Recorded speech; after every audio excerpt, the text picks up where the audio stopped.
Сәлем достар, сіздермен бірге Айсара Нұржан, чакролог, астропсихолог, медитатор, коуч. Бірақ соңғы жылдары астропсихолог деген алып тастаған екенмін ғой. Чакролог, медитатор, коуч. Және сіздердің күнде энергияларыңызды көтеруге шабыттандыратын достарыңызбын. Қалайсыздар?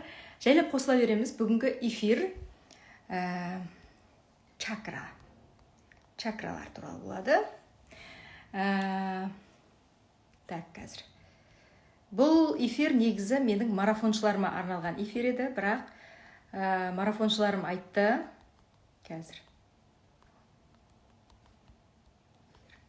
Марафоншылар айтты, давайте біз өзіміз біле береміз ба? Тек қана бүкіл осы жақсылықтарды басқа әлеммен де бөлісейікші деді. Қазір менің марафоншыларым қосылады. Білесіздер, мен жаңамен деген марафон бастағанмын. Жаңамен 2. Сол марафонның қыздары қазір қосылып разборда жүргіземіз бұйырса. Давайте эфирді өздеріңіздің таныстарыңызға, жақындарыңызға жіберсеңіздер болады. Неғұрлым көп адамға жіберсеңіз соғұрлым көп адам жақсы ақпараттан хабардар болады.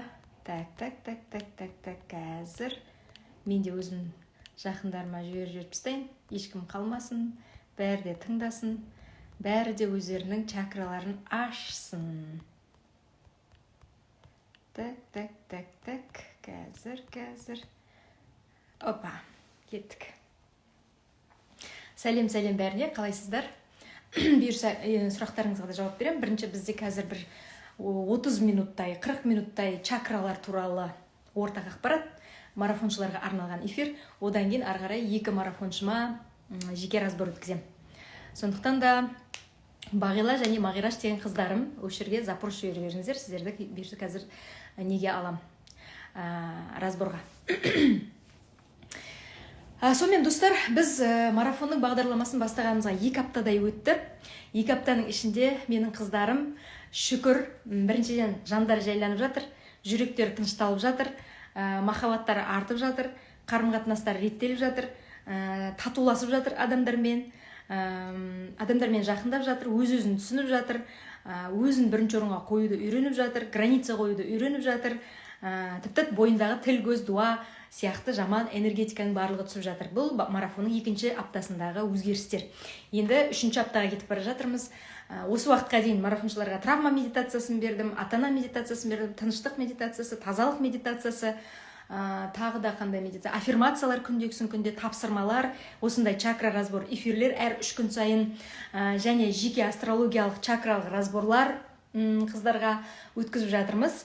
Бұйырса келесі марафонда да бұдан да күшті бағдарламамен шығамыз. Сондықтан да қазірден бастап менің келесі марафоныма жазылып алыңыздар. Бағасы 110 000 теңге. Есесіне ол жерде индивидуальный жұмыс бар. Яғни ортақ бір тапсырма беріп тастап қарап отырмаймын. Әр адаммен жеке жұмыс жасаймыз. Әр адамның травмасы, трагедиясы, установкасы, мышлениясы, рух деңгейінде, жан деңгейінде, чакра деңгейінде медитациялар беріледі, аффирмациялар беріледі, визуализация жасалады. Осындай чакра разборлар, эфирлер беріледі және жеке астрологиялық карта. Ойлаңыздар, қандай керемет білімдер бұйырса келесі марафонымда. Айсара ханым, қайырлы күн. Маған кеше айтқан едіңіз разбор деп. Разбор тыңдаңыз қазір. Бүгін біз 2 адамға разбор жібереміз. Біреу Бағила және Мағираш деген 2 ханым. Дайын отырыңыздар Бағила, запростай беріңіздер. Олар менің марафоншыларым. Бізде марафонда мынандай программа бар. Кімде-кім өте белсенді болады, тапсырмаларды күшті орындайды. Кімде-кім шынайы болады, кімде-кім өздерінің өзгерістерімен бөліседі. Соларды 3 күн сайын 2 адамнан таңдап разбор жасаймыз. Ол жерде біз жабық парақшада өткізіп жатырмыз. Ол разборда біз бүкіл ол адамның жаңа астрологиялық картасын ашамда, ол адамның ашық жабық чакраларын айтам, ол адамның миссиясын айтам, кіші миссиясын айтам, кармалық миссиясын айтам деген сияқты негізгі информацияларды айтам чакра разборда. Бүгін де соны өткіземіз қазір 2 қызымызға. Бірақ оған дейін мен чакралар туралы түсіндіргім келіп отыр. Бүгінгі эфирімізді чакраларға арнайық. Давайте сіздерге сұрақ. Чакра дегеніміз не? Сіздер қалай ойлайсыздар? Жазыңыздар, кез келген сөз. Ол не деп ойлайсыздар? Сіздердің ойыңызда чакра деген не? Чакра не нәрсеге жауап береді? Чакра ашық болса қандай болады өмір? Чакра жабық болса қандай болады өмір? Чакраны ашу үшін не істеу керек сияқты? Чакра, қай чакра не нәрсеге жауап береді? Бүгінгі сторизімді қарадыңыз ба? Толық әр чакраға тоқталып өткен болатынмын. Міне біреу айтады, білмеймін дейді, біреу айтады, энергия дейді. Марафон тым қымбат, жеке қабылдауыңыз қанша? Жеке қабылдауым менің 100 000 теңге. Менімен жеке сеанс 3-4 сағаттық чакралық, рухани, жаңағыдай мышление, психологиялық деңгей, астрологиялық разбор, чакра разбор, тағы да эго деңгейінде, тағы да не травма деңгейінде өтетін бір сабақ менде 100 000 теңге, бір сеанс. 2 апталық жеке менімен сеанс 110 000 теңге. Сондықтан есептеңіз, қайсысы қымбат, қайсысы арзан. Яғни мир познается в сравнении. Сондықтан ештеңе қымбат деген сөзді айтпаңыздар, қыздар. Бүгіннен бастап байықсы келген қыздар, кредиттен құтылғысы келген қыздар, вообще қымбат деген сөзді шығарыпсаңыздар. Яғни әрине живите посредством, мен айтып отқан жоқпын, рәсуа қыл деген сөз емес. Бірақ тіліңізден маған ол қымбат деген сөзді, былайша айтқанда энергия ғой қазір бүкіл әлем айтады екен де, періштелер сізге апта сайын сізге жаңа нәсібе жазатын. Бұған ол қымбат екен, значит оған бұйырмау керек, оған ол слишком қымбат, ол слишком жоғары, ол көтере алмайды. Оның дәрежесінен ол жоғарда тұр, оның міне патологы мынау, ананың патологы мынау, оған жете алмайды. Сондықтан өзіне лайық нәрсені ғана берейік дейді, сіз қымбат деген сайын сізді түсіре береді, түсініп ба? Сондықтан ешқандай да қымбат емес. Яғни біреудің жаңағы марафонын құнсыздандырмаңыздар, сіздер ішіндегі программасын біліп алмайынша. Біріншіден сіздер травмадан арыласыздар. Екіншіден менімен жеке жұмыс болады 2 апта бойына. Сіздердің бүкіл травма, қайғы, қасірет, мышлениеңіздағы заты бәрін тыңдаймын. Қорқыныштардың бәрін шығарамын. Жеке жұмыс жасаймын. Соның шығарудың әдістерін үйретемін. Үшіншіден чакра тазалау техникасы бар. Супер мощный, уникальный техника, еще де жоқ ондай техника. Төртіншіден өзіңіздің жеке астрологиялық чакралық разборыңыз. Былай разбор менде 50 000 теңге тұрады, марафонның ішінде сізге тегін беріледі. Әр қатысушыға гарантированно. Келесі марафонның ерекшелігі әр қатысушыға жеке чакралық разбор. Ол қазір қалай өтетінін көріңіздер. Алда қазір 2 қызбен разбор өткізем. Хорошо? Сондықтан да айтпаңыздар қымбат деп. Омыртқа бойлап жүрген адамның қуат көздері. Жарайсыз Бағила ханым, чакра дегеніміз жоқ, енді омыртқа бойлап жүрген қуат көздері деп айтуға келмейді, бірақ жеті энергетический бізде каналдар бар. Вихр дейді, энергия, оказывается, бізде бүйтіп айналып тұрады екен. Вихр сияқты, бүйтіп не сияқты айналып тұрады екен да, құйын сияқты ма қалай. Әр чакраның өзінің энергетический біткен центрлары болады. Әр центр әр сфераға жауап береді. Мысалға, ми чакрасы ол армандарымыздың орындалуына жауап береді. Егер мынау ашылмаса, сіздің арманыңыз қиындықпен, азаппен, жылаумен, еңірумен өтеді, қиындықпен келеді, ешқандай орындалмайды арманыңыз. Мысалы, көз чакраңыз жабық болса, онда сіз басыңыз үнемі ауырып жүреді. Кімде бас ауру бар мысалға? Ол значит, сіздің көз чакраңыз жабық. Ай, өтпеңіздер, звондап қалды. Дауыс бар ма, жазып жіберіңіздерші. Так, чакра деген барлық негативті тазалау дейді. Дауыс бар ма, жазып жіберіңіз, сосын жалғастырамын. Тез. Плюс қоя қойыңыздар, дауыс болса, просто звондап қалды. Бар, хорошо, жалғастырамыз. Мысалы, көз чакраңыз жабық болса, сіз дұрыс шешім қабылдай алмайсыз, анық көре алмайсыз, көзіңіз ауырады, құлағыңыз ауырады, яғни мына жердегі аурудың бәрі значит көз чакрасындағы жабық деген сөз. Егер сіздің мұрныңыз ауырса, тамағыңыз, аузыңыз ауырса, мына жерлеріңіз ауырса, иығыңыз ауырса, мына желкеңіз ауырса, немесе егер сіз өзіңіздің пікіріңізді айта алмасаңыз, проявленность жоқ болса, инстаграмға шыға алмасаңыз, давайте бәріңізден сұрайын, кімде сондай тема бар? Инстаграмға кім шыға алмайды? Кім өзінің сөзін айта алмайды, кім пікір айта алмайды, кім адамдарға жоқ дей алмайды, кім тос сөйлей алмайды, кім тікелей эфирге шыға алмайды, кім осылай адамдарды тартып алып кете алмайды, кім сөйлеген кезде энергично сөйлей алмайды. Жазыңызшы осы жерде, жазыңыздар, кімде осындай проблема бар, немесе кім миссиясын тапқан жоқ, кім миссиясын тапқан жоқ бұл өмірде, кім бұл өмірде шын любимый делосынан көп ақша тауып атқан жоқ. Мен дейді. Мен инстаграмға шыға алмаймын, Мағираш. Вот, значит, сізде сол проблема. Мағираш, как раз сізде, сіз менің марафоншым емессіз ба, запрос тастаңыз мына жерде камераға. Бұйырса сізге қазір разбор жасаймын. Міне бар екен сондай адамдар, яғни сіздер, значит, тамақ чакраңыз жабық деген сөз. Тамақ чакраңызды кішкентай кезіңізден үндеме, сөйлеме, ұят болады, анан айтпа, мынан айтпа, анау неде ойлап қалады, мынау неде ойлап қалады деген сияқты сөздермен мына тамақ чакраңызды әбден жапқан, соның кесірінен сіз инстаграмға шыға алмайсыз, тос сөйлей алмайсыз, и проявленность жоқ. Ал тамақ чакрасы ашылмаған адам молшылыққа шыға алмайды. Яғни өзінің миссиясын тауып сол миссия арқылы байи алмайды. Мен әлі миссиямды тапқан жоқпын. Онда Әлия Еділханова сізге тамақ чакрасын ашу керек, тазалау керек. Как раз менің жаңа мен марафонымда апрельде басталады. Сол тамақ чакрасымен көбірек айналысамыз. Кстати, қыздар, марафоншылар, сіздер де жазыңыздаршы. Асыл сіз барсыз ғой ішінде. Менің сол тамақ чакрамды тазалап, өзінің миссиясын тауып кеткен қыздар, жазыңыздаршы. Это возможно? Марафондан кейін тауып жатсыздар ғой, соны бөлісіңіздер. Хотя өзім буындырып жүрмін. Вот сол біз марафонда сол буындырып жүрген энергияның бәрін сыпырамыз, шығарамыз, жыртамыз, түгел бәрінен босаймыз. Бәрінен босаймыз. Міне, марафонда осы тамақ чакрасын ашамыз.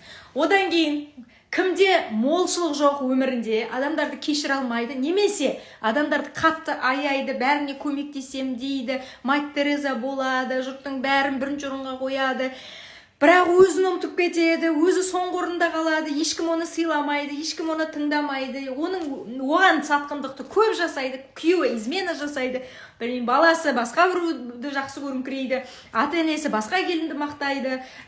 Кімде сосын молшылық өмір жоқ, әрқайын спокойный өмір жоқ, жүрек тыныштығы кімде жоқ? Мен дейді, возможно, мен таптым. Гүлмира, сіз ұмытпасам марафоншымсыз ғой, иә? Сіз таптыңыз. Просто сізге сатуды үйрену керек енді.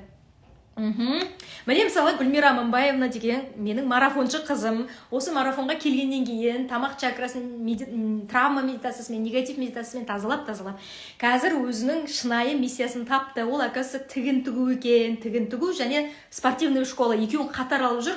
Енді просто ода проблема тек сатумен жұмыс жасау керек. Бұйырса тамақ чакрасын ашамыз, одан сайын Гүлмира ханым сосын сатуды үйренесіз сізде. Молшылыққа бөлен алмай жатырмын сол. Значит, сіз жүрек чакраңыз жабық. Кімде сондай молшылық жоқ өмірінде? Яғни ақша табу қиын, проблема. Білмеймін, жұмыс табу қиын. Бұл өмірде проблемасы шешіліп болмайды. Бірдемеден үнемі бір шиеленіскен бір заттың ішінде жүреді, бір шықпайтын бір жол сияқты. Кімде бар? Сол, значит, сіздің жүрек чакраңызды жауып тұр деген сөз. Жүрек чакраңызды ашсаңыз, осы проблема бәрі кетеді. Так, мына жерде дауыс қатып қалды деп жатыр, рас па? Жазайықшы. Кімде қатып қалды эфир? Бәрі нормально ма? Плюс қойып жіберіңіз, нормально болса.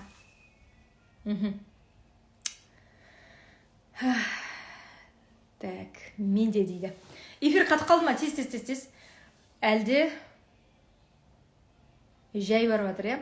Қазақстанның сеті енді ол сет қой. Плюс дегеніміз, яғни қатқан жоқ деген сөз қой, да, нормально. Хорошо, енді келесі проблема. Кімде ақша жағы проблема, граница қоя алмайды, әркім оның өміріне қол сұғады, әркім оған ақыл үйретеді, асқазаны ішкі құрылыстары ауырады, бауыр ауырады, өт ауырады, асқазандары, ішектері ауырады, ішектерінде паразиттер бар, немесе әкесімен қарым-қатынас кімде нашар, бұл өмірден өзінің орнын ойып тұрып ала алмай жатыр, жүрген жерінде ешкім оны сыйламайды, құрметтемейді. Кімде осындай проблема? Или кредитке кіріп кеткен, қарызға кіріп кеткен, ақша табу проблематично. Бағила ханым айтады, мен үшін соңғы күндер өмір сүру жеңілдеп кетті. Қалай ойлайсыз, Бағила, қалай не үшін жеңілдеп кетті? Марафонның соған әсері бар ма? Бөлісе кетсеңізші. Қазір эфирге шығасыз, сол кезде тағы да айтасыз. Кімде осы проблема бар? Міне, менде дейді. Яғни ақша жағынан проблема. Яғни сіз мысалға, егер асқазан чакрасына қалып қойсаңыз, сіздің зарплатаңыз или айлық табысыңыз 200 мыңнан 500 мыңға дейінгі ғана аралық, яғни одан өспейді. 1000 жерден тырыс, басыңды жарға да соқ, тауға да соқ, бәр жерге соқ, ұрын, ананды жаса, мынанды жаса, ананды шұқы, мынанды шұқы, бірақ 500 мыңнан аспайды. Кімде сондай? Кредит жоқ, асқазан чакрасы ластанса кредит болмауы да мүмкін, бірақ табыс мардымсыз болады, мардымсыз. Кімде табыс мардымсыз? Демек, ол сізде асқазан чакрасы бөлінген деген сөз. Асқазан чакрасын ашсаңыз, сіздің табысыңыз уже потолокты 500 мыңнан жоғары жаратын боласыз. Так, енді келесі чакра кімде? Жасаған жұмысынан ләззат ала алмайсыз, өмір қызық емес, бір күннен аумайды. Біреуге бірдеме жасасаңыз, жақсылық жасасаңыз, міндетсінесіз, бұлданасыз. Махаббатпен рахаттанып ойнап жүріп жасай алмайсыз. Өмір деген азап, өмір деген тозақ, өмір деген қиындық, өмір деген ауырлық. Күйеумен қарым-қатынас онша емес, баламен қарым-қатынас онша емес, енемен қарым-қатынас онша емес, шешемен қарым-қатынас кімде онша емес. Және өзінің женственностін қабылдай алмайды, немесе туа алмай жүр. көтере алмай жүр. Даже жігіттер болса да, белсіздік. Кімде осындай проблема бар? Кімде осындай проблема бар? Қысылмаңыздар, сізді ешкім сақтап қоймайды, жаттап қоймайды. Әрине марафондағы тапсырмаларды орындап едім, ішімдегі жан дүниемдегі кірлерім тазаланып, жеңілденіп қалдым ғой дейді. Көрдіңіздер ғой, міне бұл Бағила деген менің активная марафоншым. Менің бүкіл нелерім бәрін жасап, медитацияларым бәрін жасап, еңіреп, жылап, ата-анамен махаббатқа бөленіп, бұйырса енді чакра тазалап жатыр. Бағила ханым, өзіңіз миссияңызды таптыңыз ба? Кімде жаңағыдай проблема бар, яғни өмір проблема, өмір қиын, өмір азап, ештеме қызық емес, бір күннен аумайды, не істеп, не қой жүрген, біліп жүрген жоқпын, женственность жоқ, или бойдақ болсаңыз, ер адамдар маған қарамайды, ешкім маған ғашық емес, мен ешкімге ғашық емеспін, мен жеке личный өмірімді құра алмай жатырмын, менің күйеуім тиран, абьюзер, алқаш, ішкіш, наркоман деген сияқты. Менде жоқ екен, молодец, болмасын. Егер осы проблемалар болса, значит, сіздің жатыр энергияңыз, кіндік энергияңыз ластанған деген сөз. Сол энергияны ашатын болсаңыз, онда сол проблеманың бәрі су сепкендей кетеді, оп-оңай кетеді. Чакра тазалаудың арқасында. Енді келесі, кімде қорқыныштар көп, өмір сүруге желание жоқ, тек жата береді, сотқа шұқи береді, рутина, автопилот өмір, белка в колесе сияқты, тапқан ақшаң күнделікті тамақтан ауыспайды. Просто қу өмір. Бірінен бір күннен аумайтын қу өмір дейді ғой, шыққанда. Кімде сондай? День сурка, шыққанда да. Кімде сондай день сурка болып жатыр? Или кімде анемия, әлсіздік, шаршаңқылық, қорқыныш басып кетеді, ана істі бір бастайды, мына істі бір тастайды, әр төбеге бір отырады деген сияқты, әр жұмысты бір шалады, бірақ ешқайсынан нәтиже шығармайды. Кімде осындай проблема бар? Демек, сізде құйымшақ чакрасында проблема бар деген сөз. Құйымшақ чакрасын ашатын болсаңыз, онда осы проблемалар, осы қорқыныштар, осы қиындықтар, осы түңіліп жатулар, сотқышқулар, рутинаға кіріп кету, автопилот өмір, белка в колесе өмір жойылады, әлсіздік жойылады, анемия кетеді, қан ауруы кетеді, құйымшақ чакрасын тазаласаңыз. Яғни көрдіңіз ғой, яғни чакра дегеніміз әр адамның әр түрлі сферасына жауап беретін энергетический центрлар, орталықтар, яғни вихрь айналып жататын. Соны біз осы марафон кезінде, қыздар, марафоншылар, сіздер барсыздар ма? Марафоншылар мына жерге кім бар, плюс қойып жіберіңіздерші. Осы марафон кезінде бәрінен тазаланамыз, қыздар. Бүкіл 7 чакраны тазалаймыз.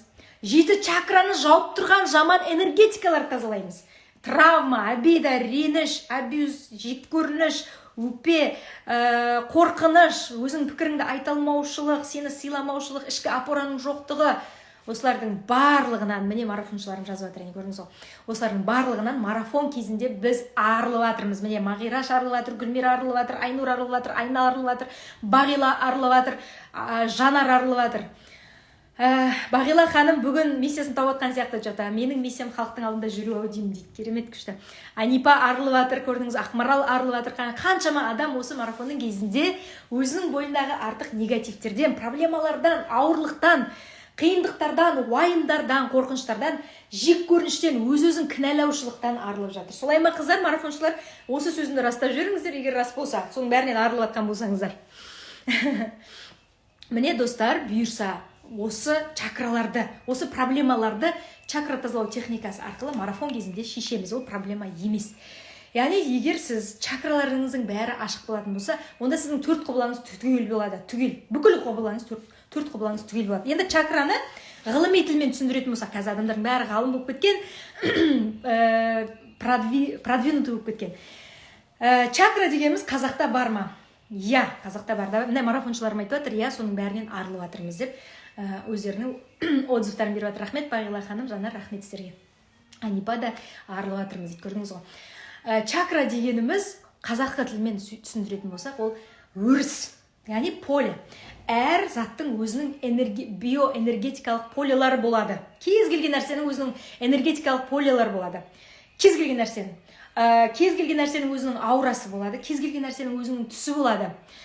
Кез келген нәрсенің өзінен бөлінетін энергиясы болады. Түсіндіңіз ба? Өзінен бір бөлініп тұратын энергия болады. Әр нәрсе, әр айтылған сөз, әр жасалған зат, әр ой даже, ол энергия. міне мидан бөлініп жатқан ойыңыз сіздің энергия. Егер сіз таңнан кешке дейін мысалға бір ойды ойлай беретін болсаңыз, мен кредит төлей алмай жатырмын, мен кредит төлей алмай жатырмын, мен кредит төлей алмай жатырмын. Таңертең ойладым, ұйқыдан тұрғанда мен кредит қалай төлеймін, түсте тағы да обедтің кезінде мен кредит қалай төлеймін. Қараңыз, осы энергия бөлініп жатыр, ойыңыздан, миыңыздан кәдімгідей биткен вибрациялар кетіп жатыр, биткен энергиялар, электроволнылар битіп кетіп жатыр. И сол электроволны барып, то есть оны былайша айтқанда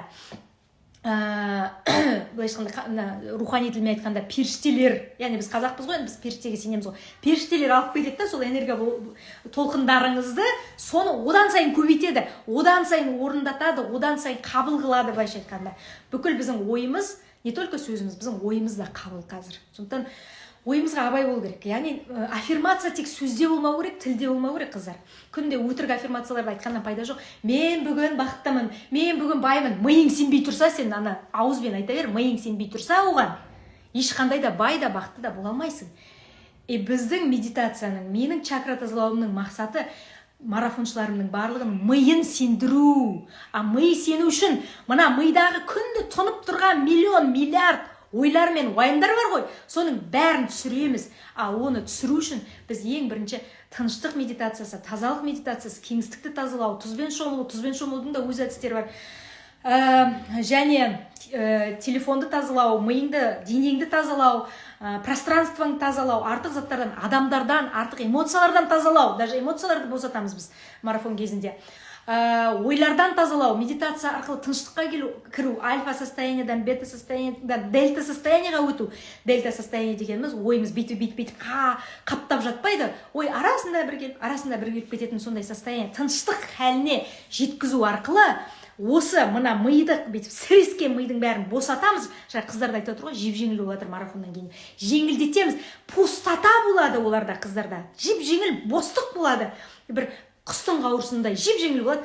Сол кезде бар, оларды чакрасын тазалатып, новый информация, яғни оларды байытатын, оларды бақытты қылатын, оларды қарым-қатынастар күшті қылатын, оларға керемет күйеу әкелетін, или қасындағы күйеулерін керемет қылатын, олардың енесінің махаббатын ашып беретін, балаларының махаббатын ашып беретін, ақша каналын ашатын новый медитациялармен, миссия медитациясы, арман медитациясы сияқты чакра тазалаулармен олардың пространствосын, миын бірінші өзгертеміз, сосын оның реальностін өзгертеміз. Марафонда реальность өзгереді. Яғни адамның ойы өзгерген кезде реальность өзгереді. Менің марафондан кейін осы марафонның ерекшелігі, мысалға алдыңғы марафондарымда көбіне бәрі дүниелік мақсаттарға жететін. Осы марафонда бәрі көбісі ең бірінші рухани мақсаттарға, рухани армандарына жетіп жатыр.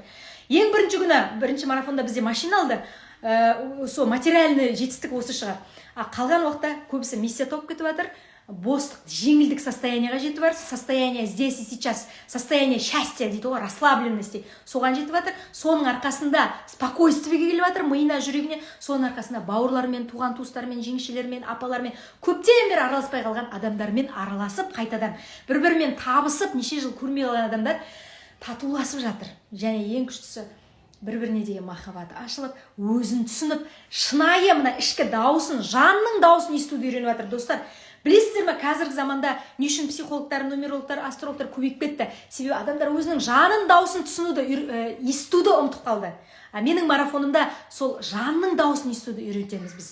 Себебі жанның дауысын естіртпейтін миллион, миллиард шум бар, уайым бар, кредит туралы уайым, бала туралы уайым, күйеу туралы уайым, анау не болып кетеді, болашағым не болады деген сияқты, Құдайға тапсыра алмау, өзің Құдай болып кету, өзің эго болып кету, бәрін өзім сам болып кету, солардың бәрінен шығарамыз осы марафонда.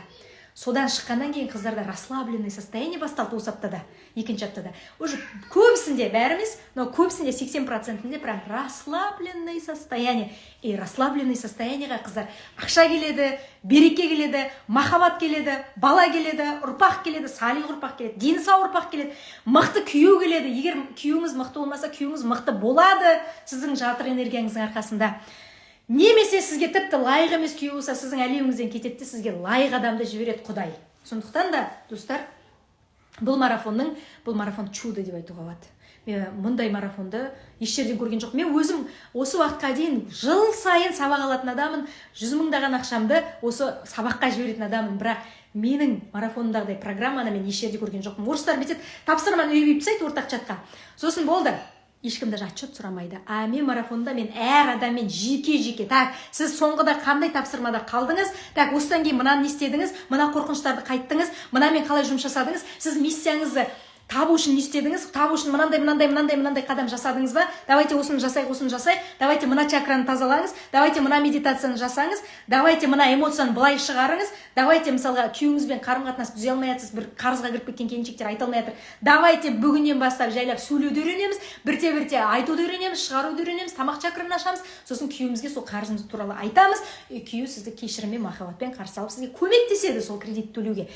Сондай керемет өзгерістер болып жатыр. Мына чакра тазалау техникасы осы адамның 4 құбыласын теңестіруге, миындағы артық информациялар тазартып, адамды расслабленный состояниеға келтіреді. Егер сіздің чакраларыңыз бәрі таза болса, онда сіздің өміріңізде ешқандай проблема болмайды. Проблема болса да тез, жеңіл, оңай, өздігімен шешіледі. Түсіндіңіз ба? Достар, енді давайте чакра туралы қазақтың ілімін айтатын болсақ, Мәшһүр Жүсіп Көпеев оны дем философиясы дейді. Менің чакра тазалау техникам дем арқылы жұмыс жасау. Демнің бірақ түр-түрі. Сіздер білетін инстаграмдағы, интернеттегі емес, менің өзімнің техникам бар. Визуализация, медитация, дем техникасы, және мышлениямен жұмыс, және аффирмация. Осы 5 деңгейде, және рух деңгейінде, 6 деңгейінде біз осы чакра тазалау кезінде жұмыс жасаймыз. Бұйырса. Ал қазіргі заманауи технологиямен айтатын болсақ, мысалы қазір кундалини деген шықты. Кундалини дегеніміз адамның омыртқада оказывается 33 точка бар екен, энергетический. Сол 33 точка бүкіл біздің организмімізге жауап береді екен. Менің чакра тазалау техникам сол омыртқа арқылы, бүкіл омыртқадағы артық информация, артық керексіз информация, білмеймін, негативный информация, травма, обида деген нәрсенің бәрін тазалаймыз. Тазалаймыз, омыртқаның түгел бойындағы артық керексіз нәрселердің бәрін тазалаймыз да, адамда ішкі тірек пайда болады. Новый информация кіреді, ескісі шығып, былай айтқанда дем арқылы бойдағы қара қан шығады, қан айналады, оттек кіреді, новый, свежий идея, свежий информация, свежий энергия келеді. Сол арқылы кундалини, яғни омыртқаның бойы бір түрлі жылан сияқты ғой, жыланның энергиясы сияқты. Вот сол біздің бойымыздағы жаңағы омыртқамыз тазарады, сол арқылы біздің бүкіл энергетический каналдарымыз, центрларымыздың бәрі реттеледі. Сол реттелген кезде біздің өмірімізде любой проблема шешіледі. Қандай проблема бар, қандай денсаулық жағынан, даже осы чакраны тазалап, мен медитацияны жасап, онкологияда мына жүрек ісіп кетеді, білмеймін, бір ісікке ұшыраған, сол ісіге кетті, жүре алмаған апайлар жүріп кетті. Осындай бір қасиеті бар. Қасиеті емес, ол просто біз омыртқаны тазалаймыз. Жаңа чакраның кезінде біз омыртқамызды тазалаймыз. Түсіндіңіз ба? Так, давайте мына жақта нелерді бір қарап жүрейік, сұрақтарды, сосын ары қарай жалғастырамыз. Керемет жеңілдік дейді. Міне марафондан кейінгі жеңілдіктерін айтып жатыр. Менде бірінші күннен бастап жеңілдік болып жатыр дейді, Жанар айтады. Тазалау медитациясын қандай ерекше етіп жазғансыз? Сізде ерекшелік өте көп екен. Таң қалдырудан шаршамайсыз, Айсара ханым. Рахмет. Мен медитацияларым айтып отырмын ғой, жұрттың бәрінде бар медитация емес, көзіңді жұм, бүйтіп демал, сөйтіп демал емес менде. Менде нақты проблемаға арналған, түпсанаға кіргізетін, басқа әлемдерге, яғни түпсананың ішіндегі құрт-құмырсқаларды, қарағанды былай айтқанда шығаратын, түгел қатып қалған боқтарды, баяғы ата-бабамыздан келе жатқан керексіз установка информациялардың бәрін босатып шығарып, тазалап, жаңа осы заманға керекті установкаларды енгізетін менің медитацияларымда ерекшелік бар жалпы. Рахмет. Так, все, хорошо. Сұрақтардың көбісі аяқталған екен, қазір разборға көшеміз. Бағила, маған запрос жасап қойасыз ба, Мағираш? Енді чакра дегеніміз ғылыми тілмен айтқанда, яғни біздің омыртқа, өйткені омыртқаның бойындағы, яғни кундалини энергияны оятатын техника. Біріншіден, екіншіден қазақы тілмен айтқанда дем философиясы, яғни дұрыс дем алу арқылы, онымен бірге медитация арқылы, онымен бірге аффирмация, жақсы сөздер арқылы, ойыңды визуализация, дұрыс визуализация арқылы біз бүкіл бойдағы артық қарағанды шығарып, таза қанды айналдыратын техника. Так, енді психологиялық тұрғыдан алатын болсақ, чакра дегеніміз не? Чакра тазалау дегеніміз ол біздің реніштерімізді, өкпелерімізді, негативтерімізді, бір адамға деген дұрыс емес көзқарастарымызды, білмеймін, тағы да уайымдарымызды, қорқыныштарымызды, біреуден қорқатын болсақ мысалға да, біреуге тәуелді болатын болсақ, жаңа еркін ойымыз байланып қалатын болса, соның бәрі матаудан шығарып, бүкіл бүйтіп кесіп түгел еркіндік, рухымызды еркіндікке шығарып жіберетін, жанымызды еркіндікке шығарып, былайша айтқанда душевный покой, душевная свободаға жеткізетін техника. Ол ешқандай дінге қатысы жоқ, ешқандай білмеймін йогаға, жаңағы буддаға, индияға қатысы жоқ. Бұл таза ғылыми техника. Бұл жерде таза біріншіден демді дұрыстаймыз сол жаңағы чакраның кезінде. Екіншіден визуализациялауды үйретеміз, дұрыс визуализация. Жалпы дәлелденген, психологтар дәлелдеген, кімнің визуализациясы көп жақсы жұмыс жасайды, соның армандары тез орындалады екен. Оған дәлел ретінде қазір айтам. Мен кеше Алматыға барып келдім. Сол Алматыда менің Нұрайша Дүйсен деген папамның достарының үйінде болдым. Олардың сөйтсе Дүйсен ағаның туған інісі жақында 250 мың доллардың үйін ұтып алыпты. Туған інісі, ойлаңыз. Инстаграмда шулап жатыр қазір, біреу сенбей жатыр, біреу сеніп жатыр, бірақ ол рас зат, себебі мен көзіммен көрдім. Сөйтсем, жаңағы Ардақ деген келіншек, жаңа мен Нұрайша деген апам, мамамның, былайша айтқанда, туған келіні ойлаңызшы. 6 баласы бар, жағдай жоқ, қиналып сөйтіп жүрген ғой, енді неше жыл бойына балдар жұмысы жүрмей жатыр, білмей әйтеуір. Бір қиын жағдайлары. Содан қалай мына ойын басталды, солай жаңағы суретті шығарып алған, жаңағы 250 мың доллардың үй. Әдемі қылып, түрлі түсті. Іліп қойған оны карта желанияға бәр жерге. Сосын барып жаңағы жастығын астына қойған, жүрегін тұсына қойған, таңертеңнен кешке дейін жаңағы Құрандарын, Ясиндерін, білмеймін, аятул күрсілерін оқыған, сосын таңнан кешке дейін визуализация жасаған ғой, аффирмация. Бұл үйде біз тұрып жатырмыз, өмір сүріп жатырмыз, елестеткен, кірген ананың ішіне. Бүкіл жан тәнімен жасаған ғой, сенген анаға. Былайша айтқанда, аффирмация жасаған, медитация жасаған және сенген әрекетін де жасаған. Міне сол ең соңында бір күндердің бір күнінде аяқ астынан жаңағы семья ұтып кетеді. 250 мың доллардың үйін ойлаңыз, ішінде бәрі жәннат, жәннат. Нұрайша апа көрсеткенде мен таң қалдым. Мен вообще былай басқа біреуден естісем мен сенбес едім, бірақ мен өзім көзіммен көргеннен кейін мен көзім жетіп жатыр, что бұл өмірде чудо бар екен. Бірақ қыздар, давайте өз чудомызды өзіміз жасауды үйренейік. Мен де бұйырса біреуден ұтып аламын деп күтпей-ақ қояйықшы. Әрқайсымыз сол чудоны өзіміздің өмірімізде өзіміз жасай аламыз. Просто мына ақыл ойды тазарту керек, мына ойды тазарту керек.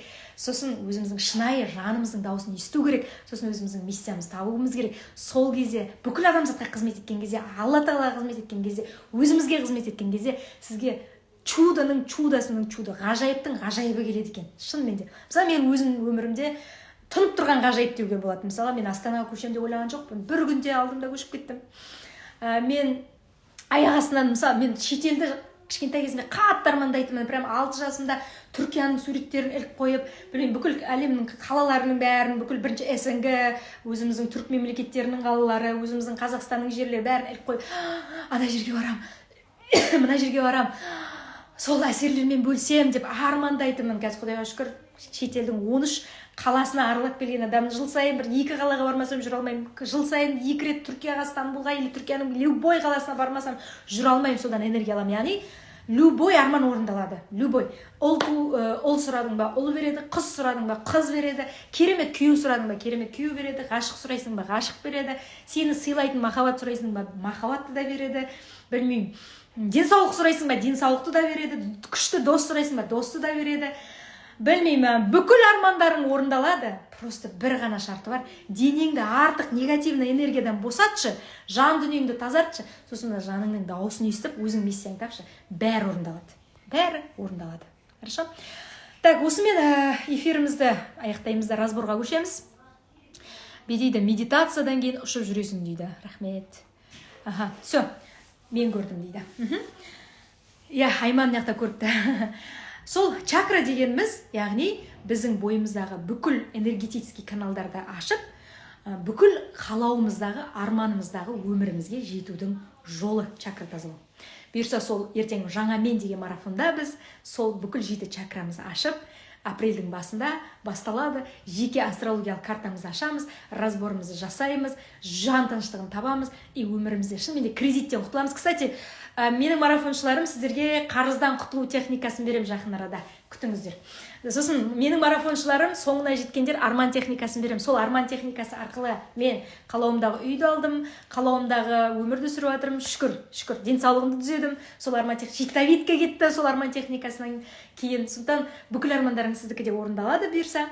Оп-оңай бәрі, оп-оңай. Просто сол техниканы жасайсың, чакраң тазалайсың. Техниканы жасайсың, чакраң тазалайсың. Соны тек марафоншыларыма берем, басқа ешкімге емес. Так енді чакра разборға көшейік. Ең бірінші. Так, бізде чакра разбор дегеніміз не? Ол туған күн, туған ай, туған жыл, туған сағат бойынша адамның негізгі миссиясы, кармалық миссиясы және ақша каналы туралы айтамыз. Қалайсыз, Бағила ханым? Қалайсыздар, амансыздар ма? Денсаулығыңыз қалай? Жақсысыз ба? Шүкір, керемет, супер. Марафон қалай өтіп жатыр? Марафонды қалай өтіп жатқанын айтып жеткізе алмай отырған жоқпын ба? Өте керемет. Прям құстың қауырсындай болып ұшып жүрміз ғой қазір, Алланың қалауымен. Күшті. Менің марафонның ерекшелігі ретінде нені айтар едіңіз жалпы? Марафонның ерекшеліктері, бұл жерде Айсара ханым, марафонның ерекшелігі сіздің даусыңыздан басталады ғой деймін. Сіздің даусыңыздың өзінде кәдімгі адамға емдік қасиеті бар, ем жүргізетін қасиеті бар, действительно. Бір анау сыңғырлап құлағыңа сондай бір жағымды әдемі естіген сайын ести бересің. Дауыстың өзі бір терапия жүргізеді, и ар жағындағы сөздер, ол сөздерді сөйлеген сайын эмоцияға керіп, ана жерде прям медитацияның кезінде бір жерлерінде күліп аласың, бір жерлерінде кәдімгідей еңіреп отырып, жылап, кәдімгі прям образға кіріп тұрып айтылған анау медитацияны тыңдап отырған кезде, ол медитацияға кіріп кетпеуі мүмкін емес. Біз обычно медитация деген кезде медитацияға кіре алмаймыз, қалай кіреміз деп жатамыз ғой. Ал вот Айсараның медитациясында қыздар действительно просто қос тыңдап отыр, сен өзің-ақ уже қалқып ұшып, сол бір жерлерде жүргеніңді, немесе өзіңнің ішкі жаныңа кіріп алып, кәдімгідей анау пылесоспенен бүткіл клеткаңды өзің сорып тазалап жатқаныңды бірақ байқайсың да. Яғни көбісі менен сұрайды, Айсара ханым, мен медитацияға кіре алмаймын, марафонға кіре алмайды шығарым деп. Адамды кіргізе алады, иә, мен медитацияларым? Өте керемет кіргізеді. Автоматтан кіргізеді кәдімгідей. Я, действительно, бұл просто әсіре мақтау емес, бұл жағымпаздану емес, бұл на самом деле менің өзімнің жан дүниемнен өзімнің сезінгенімді қаншама курстар алып жатырмыз ғой, сөзі шыны керек. Ойбай өзгерейік, өмірімізді өзгертейік, ойбай бір әрекетке көшейік, осы бір отырған орнымыздан қозғалайық деп. Бірақ әлі тырп етіп бір жерден әлі көтеріле алмаймыз да. Қанша жерден әрекет жасап жатасың, болмайды. Ал сол медитация деген нәрсені мен қанша әрекет жасағанменен визуализация жасай алмай, медитацияға кіре алмай, сол теңселіп жүретінмін. Ал вот Айсара, сіздің медитацияңызды тыңдаған кезде бірінші енді тазалау медитациясы болды, жаңағы негатив медитациялары болды ғой, бүткіл организмімізді тазалап шықтық қой, жаңағы чакраларымызды почти бүйтіп. Вот сол кезде менде мынандай болды ғой, просто так отырмын, и Айсараның өзі сыпырғымен алып, бүткіл бәрін деп тазалап алып шығып кетіп жатқан сияқты да. Прям жеңілдік болды. Одан кейін травма медитациясына кірген кезде менде енді вообще супер болды. Травма медитациясында мен шын мәнінде менің жан дүниемдегі травмаларды, әр жерімдегі блоктарды, осы уақытқа дейінгі өкпе, реніш жоқ емес екен, оказывается. Мен ойлаған, мен әкеме, шешеме ешқандай өкпе, ренішім жоқ, потому что біз оларға өкпелеуге міндетті емес, олар біз қалай бар солай қабылдауымыз керек деп мен солай жүргем ғой. Бізді өте керемет өсірді деп. Оказывается, бізде өкпе реніш бар екен. Біз балалықпен, жаңағыдай, балалықпен білместікпен ренжігендеріміз, жаңағы сауатсыздықтан ренжігендеріміз. Вот солардың барлығы шықты ғой. Мен сол кезде таң қалдым, я. Керемет күшті. Анау травма медитациясын тыңдаған кезде. Ол нәрселерді ең басты нәрсе, Айсара ханым, ең басты нәрсе. Ол шығу өз алдына, адамдар көбінше өзінің травмасын шығарып жатады да, бірақ содан арылудың қиын жолдары болады да, шығара алмай жатады. Ал мына жерде мен кәдімгідей әкемді де шешемді де алдыма әкеп қойып тұрып, сол айтатынымды айтып, ұратынымды ұрып соғып алып, одан кейін оларды қайтадан әдемілеп алып келіп, құшақтап, сүйіп, батасын алып шығарып салдым ғой. Сіздің арқаңызда, сіздің әрбір мынау бір мен көрсеткен медитация. Бағила ханым, сіздің сетіңіз кішкене қалып қойып жатыр, қайттан X-ті басып жіберіп, қайттан запрос жібере аласыз ба мына жерге камераға? Білесіз ғой да қалай запрос жіберу екен. Сетіңіз четко қойып қойып жатыр, Wi-Fi-ға қосылып аласыз ғой. Так, оған дейін мен пока картасын құра берейін Бағила ханымның. Яғни, достар, біз қазір міне марафоншыларыма не жасап жатырмын да? Разбор жасап жатырмын. Қазір бұйырса осы кісінің, Бағила ханымның туған күні, туған айы, туған жылы, туған сағаты бойынша ол кісінің миссиясын анықтап берем, ол кісінің кармалық миссиясын анықтап берем, ол кісінің бұл өмірде немен айналысқаны дұрыс екенін анықтап береміз. Яғни бұйырса біздің жаңа мен деген марафонда дәл осындай разборлар болады. Келіңіздер, бағасы 110 000 теңге, 3-ке бөліп, 2-ке бөліп төлеуге болады. Ретросрочка бар, бірақ енді онша қолдамасам да. Бірақ достар, есесіне қараңыздар, менің бір жеке сеансым өзі 100 000 теңге. Менімен жеке наставничество 1 миллион, 2 миллионға дейін барады. Мен уже бәрін қымбаттаттым, потому что шынымен нәтиже бар. Бірақ есесіне қараңыздар, мына жаңа мен марафон бар ғой, 2 апта ойына менімен жеке сеанс болады. Менімен жеке сеанс. Яғни, қараш, салыстырыңызшы, менімен 1 рет сеанс 100 000 теңге, менімен 2 апталық сеанс 110 000 теңге. Еще оның ішінде медитациясы бар, чакра тазалау бар, осындай разборлар бар, эфирлер бар, астрокарта бар, чакра разбор бар. Айтыңызшы, неужели осынша қымбат деп ойлайсыздар? Ешқандай да қымбат емес. Осы марафоннан кейін әр келген қатысушы өзінің негізгі запросы миссия тауып кететін болады. Миссия. Любой марафоншы осыған келген бәрі 100% өзінің миссиясын біліп кететін болады. Иншалла. Так, енді Бағила ханым қабылдай. Ой, Бағила ханым қайттан запростаңыз, қаяқтасыз? Где вы? Ой, Мағирашпен шығып кеттім. Бағила ханым. Қайдасыз, Бағилаш? Не, Бағила ханым қаққа кетті. Ладно, давайте онда Мағираш сізбен күссек, сосын Бағила ханыммен жалғастырамыз. Қалайсыз? Сетіңіз жақсы ма? Жақсы. Естіп тұрмын. Бағила ханым әлсіз де болып тұр. Бағила ханым сәл күте тұрыңыз енді, Мағираш кіріп кетті. Мағираш пысығырақ екен. Автоматически кіріп кетті, рахмет. Бұйырмыш шығар. Давайте маған туған күн айсағат жылыңыз айтыңыз. И жалпы қалай болып жатыр марафон, сол туралы айтыңыз. 14.06.1981. Кешкі сағат 7-де туылған екен, мамамнан жаңа сұрап алдым. Марафонның басында мен тура сіздің айтқаныңыздай әлсіздік, анемия, менде жоқ дей алмаймын, барлығы мен таптап басып өтіп кете беретін еді. Содан мен травма медитацияларды жасадым. Мен медитацияны жасаған кезде мен Айсара ханымды боқтадым деді. Неге мен өзім өлейін деп жүрген адамға осындай медитация береді? Мен вообще бекер басым істемей кіріп келіппін деп мен бір кездерде ұрыстым сізді. Қалай боқтадыңыз айтыңызшы? Боқтадым, неғып бұндай өзім басым істемей тұрған адамға не үшін мен жылата береді бұл кісі, бұл қалай сонда деп. Сағатыңызбен жеріңіз айтып жүріңіз, туған жеріңіз. Жетісай қаласы, кешкі сағат 7. Оңтүстік Қазақстан, Шымкент облысы, Жетісай. Хорошо. Содан бір аптадан кейін мен бір аптадай сөйтіп қиналдым, сосын мен вообще қатыспай қояйын деп, қоштасып кете салайын, бір ауыз айта салайын енді, кетіп баратырмын деп жаздым. Айсара ханым, мен осындай қиналып жүрмін, все хорошо деп. Все хорошо емес менде деп. Бәрі қалай болып жатыр деп сұрайды, елдер жақсы болып жатыр деді, мендер наоборот хуже деді. Ана жүрегім үзіліп қала жаздайды, иықтарым түсіп қала жаздайды, іштерім ауырып, өліп кете жаздайым, ішім қатып қалатын еді, ол өтіп кетті. Вообще мен сондай әлсіз болдым. Сосын Айсара ханым, жағдайыңыз қалай деді, ой, мен жағдайым нашар енді. Қалай мен елдер ұқсап мақтай берем деді. Мақтайтын еш нәрсе жоқ. Молодец. Сіз білесіз бе, не үшін разбор болып жатыр? Сіз честныйсыз, өте искреннейсіз. Содан неден жазыңыз, сіз қандай кімге не реніш өкпе деді. Сөйтсем жазсам вообще тола екен менде. 2 күн жаздым ғой деді.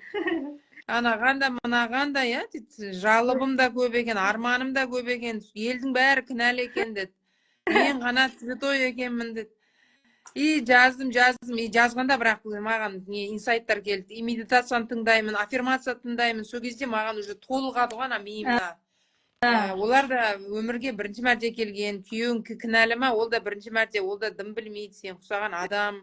Әке шешең ба, ол да сен ұқсаған адам деп Айсара ханым қайтадан медитациясында маған түсіндірді. Міне әңгіме мына жерде екен ғой, мен қайдан білейін елдің бәрі кінәлап өзім не болып жүргеніме деп қайтадан азанды кешкі жұмыста отырған кезде шала шұрпа ол кезде 3 мезгілден жасадым. Сөйтіп күн өтіп атты ғой, өтіп атқан күн энергиям бәрі көтеріліп, көшеде уже мен айта беретін дәрежеге жеттім. Көшеде мен мысалы ұят болады сөйлеме, жай сөйлеп жүру керек, жай жүру керек. Сондай чакралары ашылғаннан сондай болды ау деймін. И мен елге қарап мнениямды айта бастадым. Мен бұрында айтуға болмайды. Мен общий чатқа да бірінші, екінші күндер жазған жоқпын, ұят болады. Шулдап, мына әйелге не болды деп айтады деп, ұят болады деп. И қалай сұрап атса да мен адамдар айта берсін, мен тыңдап отыра тұрайын деп, шыдап. Ұят болады. Біз солай өсірді ғой енді. Енді қазір мен шынайы түрде айтып жатырмын енді, айтуға болады маған. Марафоннан кейін сізде тамақ чакраңыз ашылып, адамдарға сөйлеуді үйреніп жатсыз. Ұят болады деген қысылып қалған рамкадан шығып жатсыз. Яғни уже қарым-қатынас құруды үйреніп жатсыз. Әлемге өзіңізді жариялап үйреніп жатсыз. Проявленность келіп жатыр жайлап. Сіздің запросыңыз Инстаграмға шыға алмаймын деген болды ғой, мен Инстаграмға міне қалай шығып жатыр мен бұрын рахмет. Өзімді мысалы Инстаграмда мені белгілеңіздер десе, жоқ, ол ұят болады, мен қалай белгілеймін деп, мен мысалы Инстаграмым бар, бірақ мен ондай өйтіп өзім бұрынғы суреттерім қойып қойғам, оны свежий сурет қоюға болмайды да маған деп. Қалай енді мақтанып жатыр ма деп айтады. Қойып Инстаграмға шығасыз ба? Бұйырса? Шығам бұйырса. Жүргізгім келеді даже. Уәде бересіз ба? Қаласа. Әумин. Керемет, Мағира сіздар ғой, сізді не үшін таңдап алдым, білесіз ба?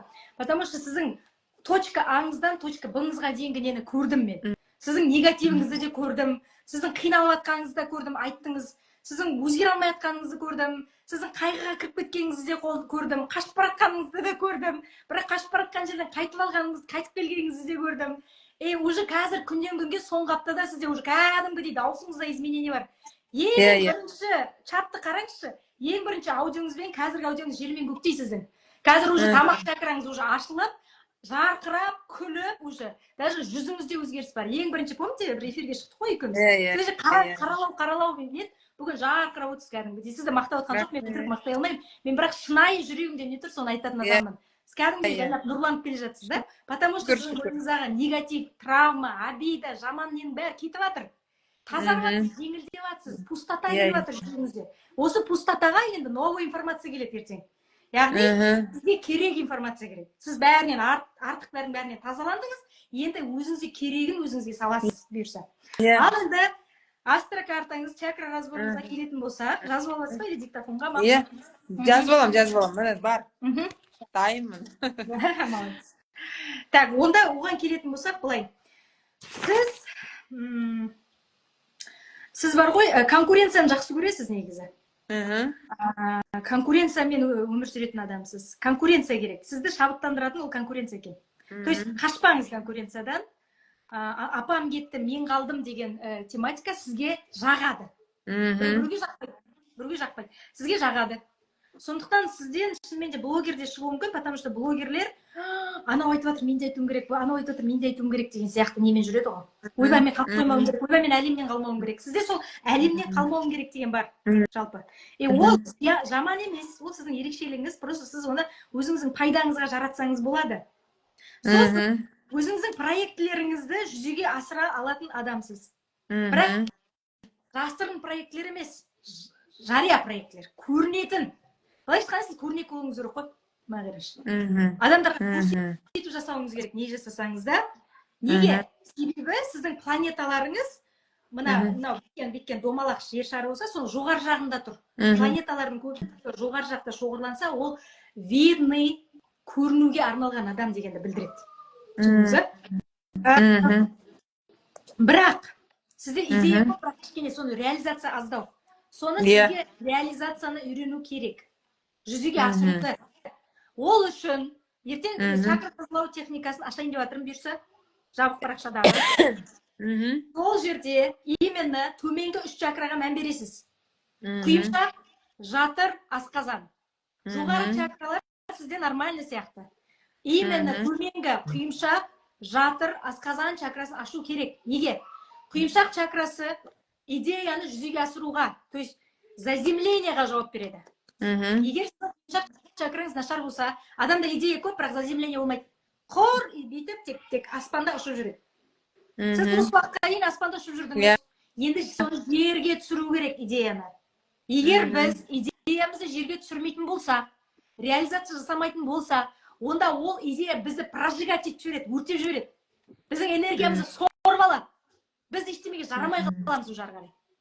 Яғни жоғары чакралар ашық, төмен чакралар жабық адамдарға қатысты бұл, тек қиялдап жүретін адамдарға қатысты бұл информация, тек майрашқа қатысты емес. Егер сізде идея көп, бірақ реализация төмен болса, төменгі 3 чакраны ашасыздар. Құйымшақ, жатыр, асқазан чакрасын. Яғни бұл чакралар адамды реализацияға алып келеді. Және бұдан былай Мағираш сізге тапсырма, марафонның тапсырмасы. Осыны күнде өзіңіз маған отчет бересіз. Ойыңызға бір кішкентай идея келді ма, сол бойда жасап тастайсыз. Любой. Мысалға, Инстаграмға мен сөйлеуім керек еді дедіңіз ба, келді ма осындай идея? Инстаграмда тартасыз. Сәлем, мен Мағираш дейсіз, болды, жауап тастайсыз. Сториге салып тастайсыз. Болды. Ары қарай қарамаңыздар, даже тексермей қойыңыздар. Главное, идеяны жүзеге асыру сізге өте маңызды, Мағираш. Хорошо? Екінші, жатыр энергиясы, сватхистхана дейді, ғылыми тілде жатыр энергиясы, кіндік энергиясы. Сол жасаған затыңыздан ләззат алуды үйрену керек сізге. Қуануды үйрену керек. Сіз помните, басында сіздің даже сөйлегеніңізден настроение жоқ, негатив, көп ыңылдайтынсыз, ренжімеңіз, бірақ сондай болады. Ол неге? Жатыр энергиясының ашық болмағандығынан. То есть ләззат ала алмайсыз сол жасаған затыңыздан, өмірден бәрі керемет деп сезіне алмайсыз. Здесь и сейчас сезіне алмайсыз. Хорошо? Яғни сізге түсіндіңіз ғой. Сізде идея көп, сізге соны жүзеге асыру керек бірақ. Так, енді давайте негізге келейік. Миссия.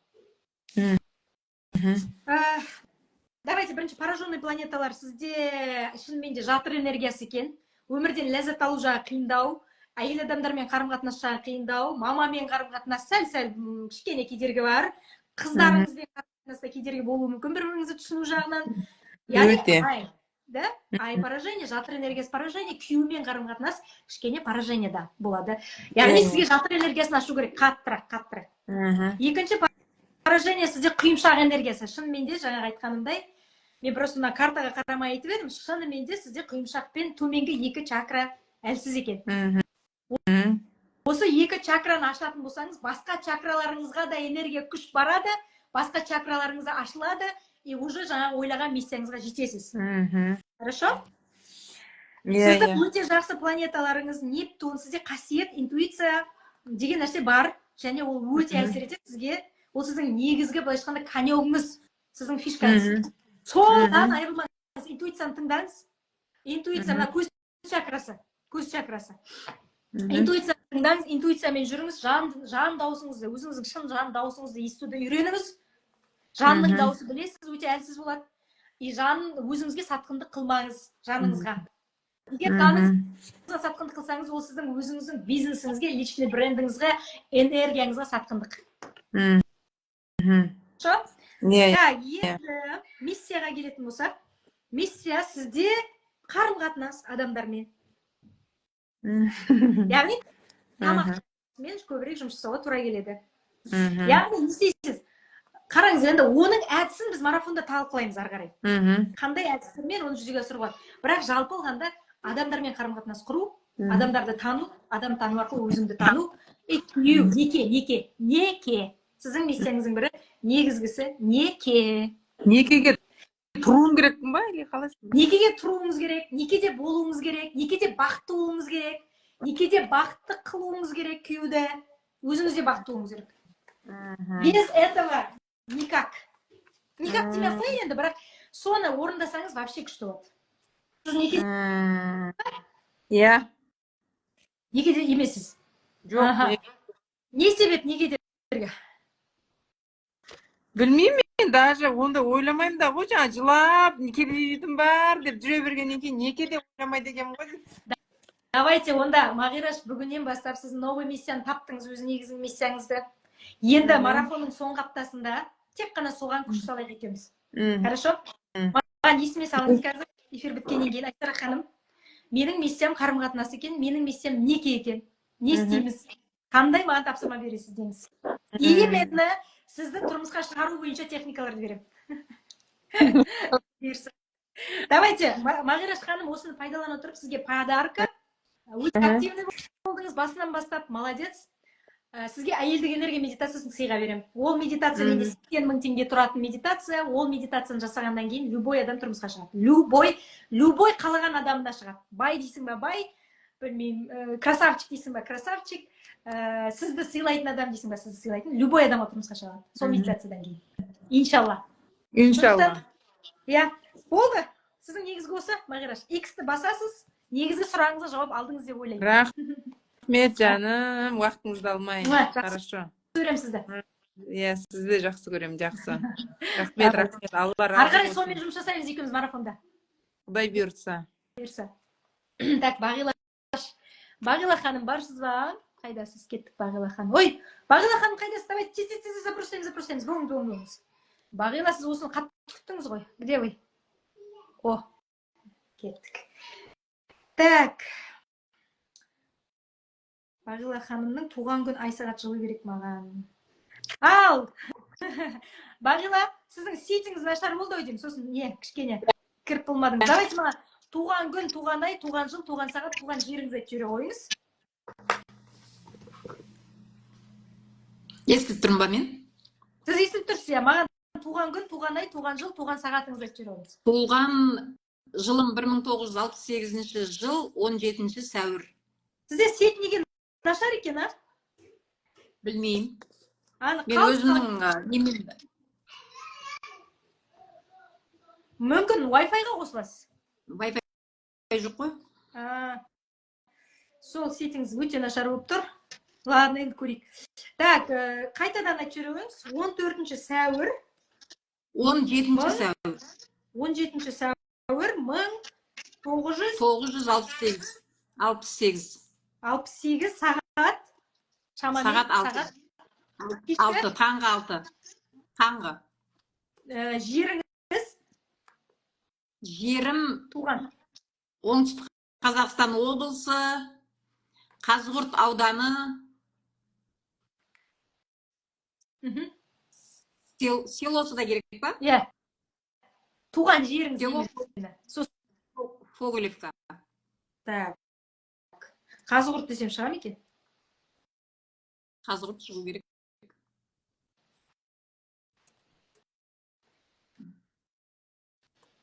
Қазығұрт шықпай тұр. Так. Селоның атын қайта айтып жүрікші? Фогелевка. Қазіргі Рабат. Қазіргі Қара Түркістан облысына жата ма ол? Иә. Все. 17 сәуір 1968 жыл таңғы 6 Фогелевка. Иә. Хорошо, қазір бір минут. 17 сәуір 1968 дедіңіз ба? Иә. Фоголевка дегенде сол Қазығұрт ауданынан шығып тұр ма? Басқа Фоголевка шығып кеткен жоқ па? Иә.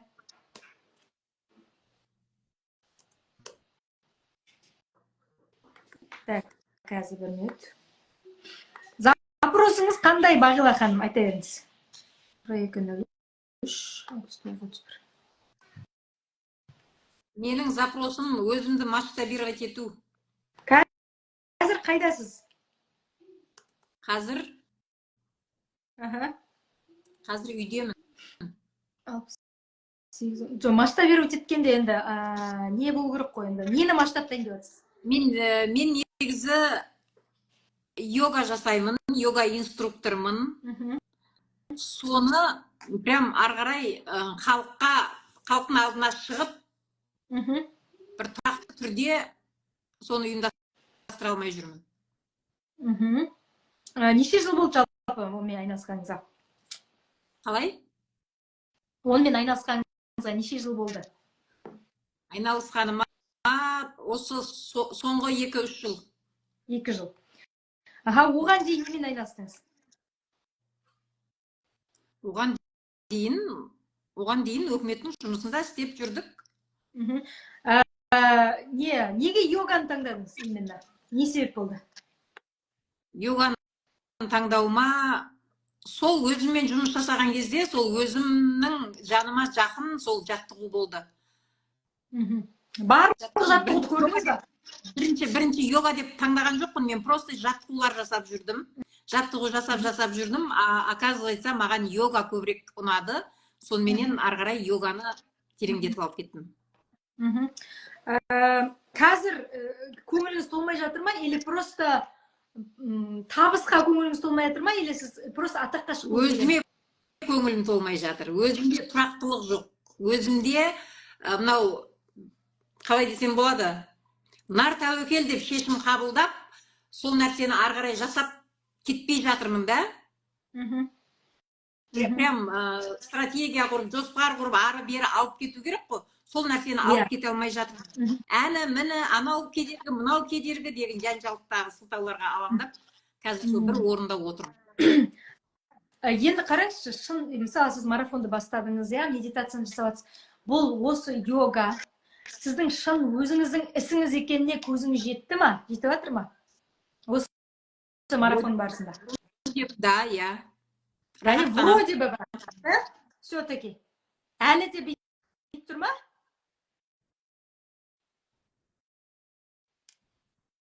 Әлі де ойнақшып тұр ма? 100% емес па? 100% деп ойлаймын, негізі. Егер 100% болса, сіз 100% деп ойлаймын демейсіз. Да? Менікі ол, менікі дейсіз.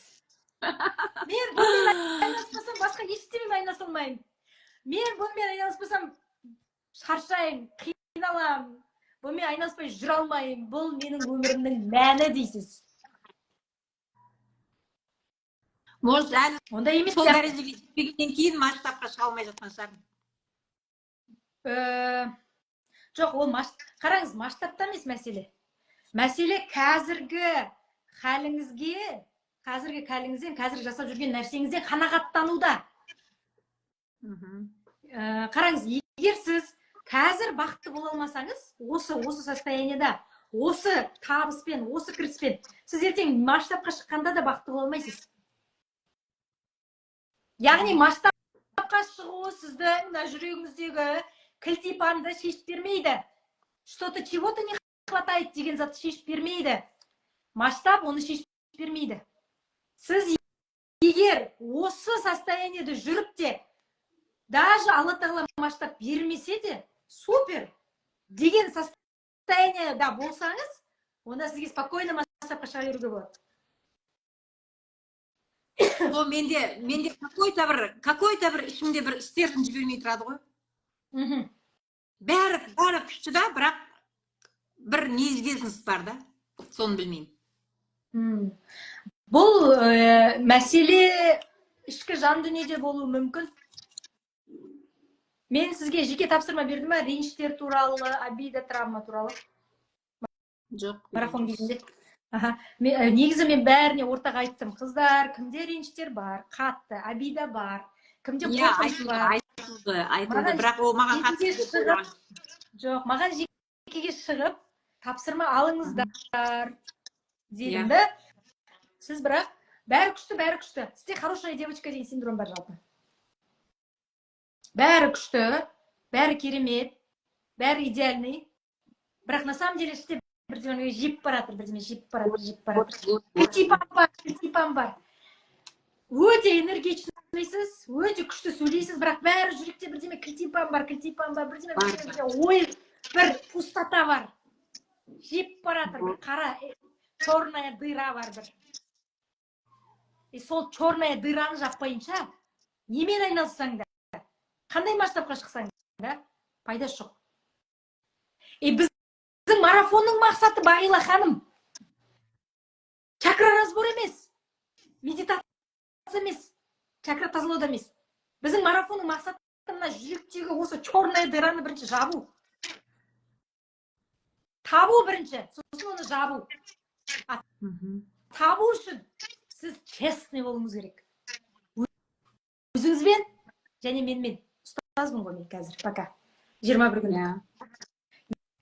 Егер сіз маған ашылмасаңыз, честный болмасаңыз, айтпасаңыз, шынайы жүрегіңізді ақтармасаңыз, мен сізден оны суырып ала алмаймын. Сізге 80% көп байланысты. Мен медитацияның бәрін жасатып жатырмын, я. Сіз вроде бы тазалап жатқан сияқтысыз, вроде бы жылап жатқан сияқтысыз, но бәрібірде бір кілтипан тұр ғой. Бәрібірде тұр, иә. Ол кілтипанды табу үшін сіз менімен байланысқа шығуыңыз керек. Просто тек позитивный емес, ой, күшті бәрі емес. Жаңа Мағираш сияқты честно признаться себе, өзіңе бірінші. Я, мен жүрегімде кілтипан тұр. Я, мен медитация жасап жатырмын, бірақ черная дыра жабылмай жатыр. Бірдеме тұр мына жерде. Бірақ мен оны неге айтпай жатырмын? Неге айтпай жатсыз Айсараға? Сіздің бүгінгі эфирге шығуыңыздағы негізгі мақсат сіздің миссияны білуде емес, басқада емес, чакра разборда емес. Осы кілтипанның бар екенін мойындату. Егер сіз өйстіп эфирге шықпағанда, сіз маған никогда бы не признались бы. Жеке. Иә, оралаған күйінше кететінем ғой бүйтіп. Иә, сол, сізде осы деген. Ол өтірік ұран, өтірік позитив. Ол сізді түбінде құлатады бір күні. Яғни сізде бар, потому что сіз хорошая девочкасыз. Сонда үйреніп қаласыз. Бәрі керемет, бәрі жақсы, бәрі тамаша. Бірақ ол түбі жақсылық әкелмейді да. Себебі сіз өзіңізді алдап жатсыз. Бір күні болмаса, бір күні жаныңыз айтады, кімді алдап жатсың дейді. Сол кезде жан бағынбай кеткен кезде ол опасно. Больно будет. Иә, ол кезде атомная ядерная бомба болады. И в худшем случае ауру. Онкология не үшін болады адамдарда? Үлкен аурулар не үшін болады? Адам өзімен честный признаться етпегенде өзімен честный болмағанда. Мен мынаны хочу, а мынаны не хочу. Істейім келмейді, істемеймін. Мен мынаны істегім келіп тұр, мен мынаған барғым келіп тұр. Мынау менің шын қалауым. Бірақ соған бара алмай тұрсың. Бірінші ұят болады, жұрт не дейді, әке-шешем не дейді, бауырларым не дейді, таныстарым не дейді. Өзім өкініп қалмайым ба, позор болмайым ба, ұятқа қалмайым ба, далада қалмайым ба, деген сияқты. Сондықтан Бағила ханым, сізге мен жеке тапсырма беремін, маған жазыңыз. Екеуміз талқылайық. Бір апта қалды ғой, соңғы. Не? Мына ішіңіздегі черная дыра. Давайте соны анықтайық. Мен бар адам энергетически сезем, бірақ мен андай нақты айта алмаймын да. Мен энергетически сезем, что-то не то. Не то, бірдеме дұрыс емес. Бағила ханым керемет, бәрі күшті, но что-то не то, бірдеме бар. Низат қалай шығаруға болады деп ойлап жүрмін да сізді. Эфирге шығарайыншы. Как раз астрокарта деген сылтаумен чакра разбор. Айтам, қорқпаңызға, айтып берем бәрі.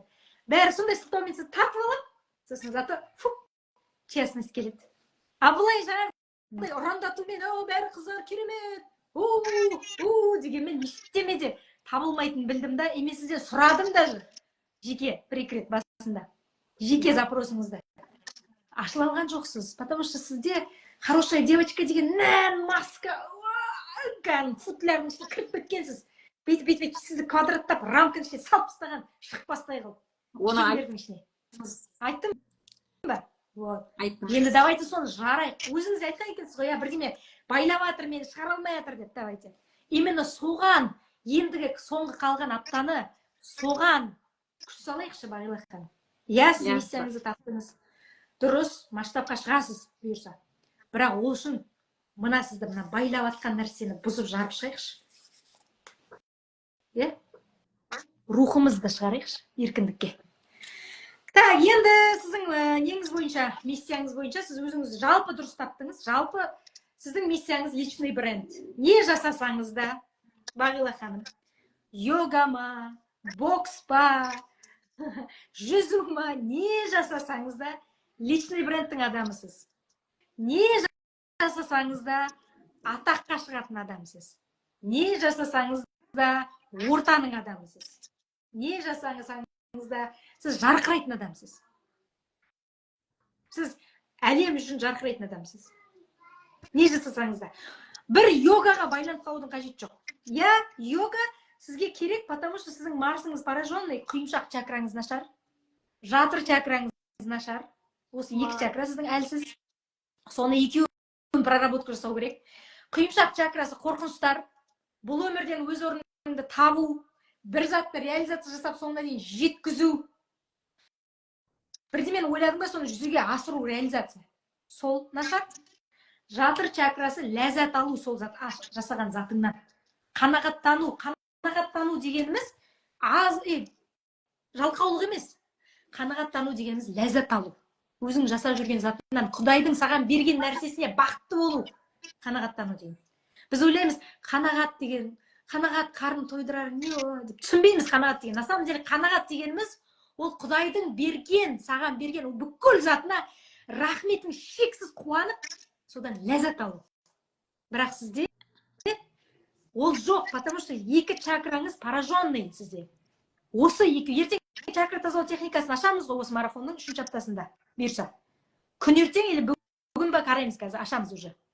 Сол жерде именно құйымшақ және жатыр чакрасына көбірек мән беріңіз, соны көбірек тазалаңыз. 7 чакраның бәрін тазалаңыз, бірақ именно екеуіне көбірек мән беріңіз. И мен әр адамға, әр марафондағы бөлек-бөлек өзінің аффирмациясын жазып берем дегем жалпы. Бізге де жазып берем, есіме салыңыз бірақ.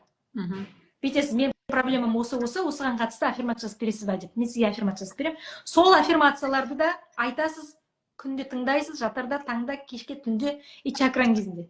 Хорошо? Так, енді сіз бар ғой тоқтысыз. Таза тоқтысыз.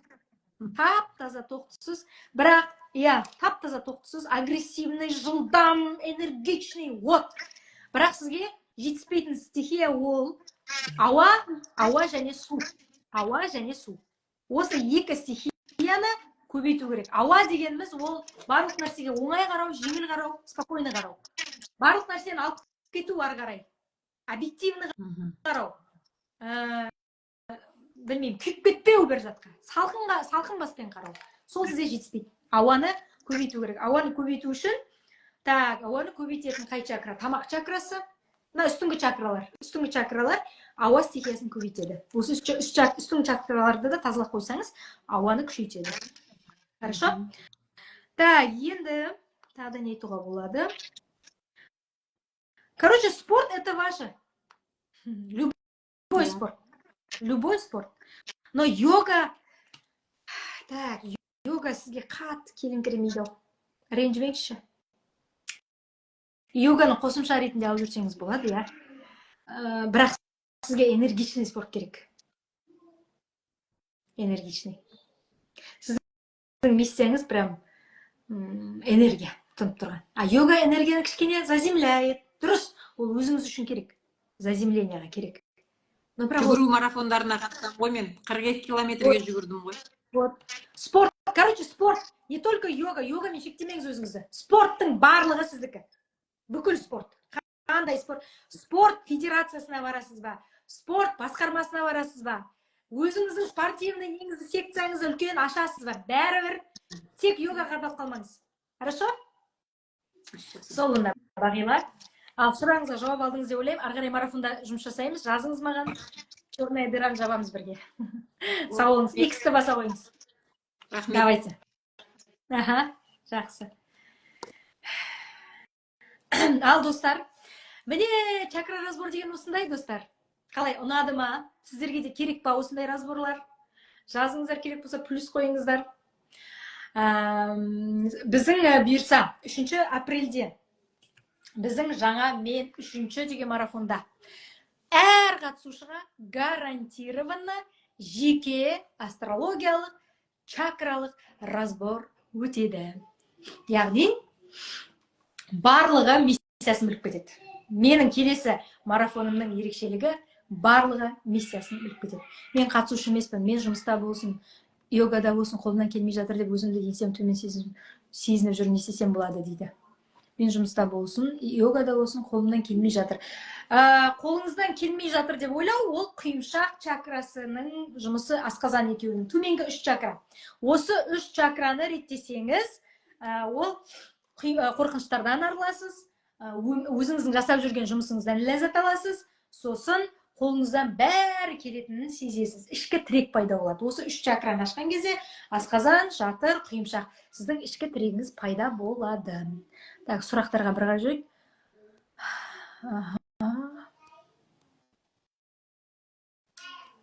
Так, болды ау деймін, сұрақтар?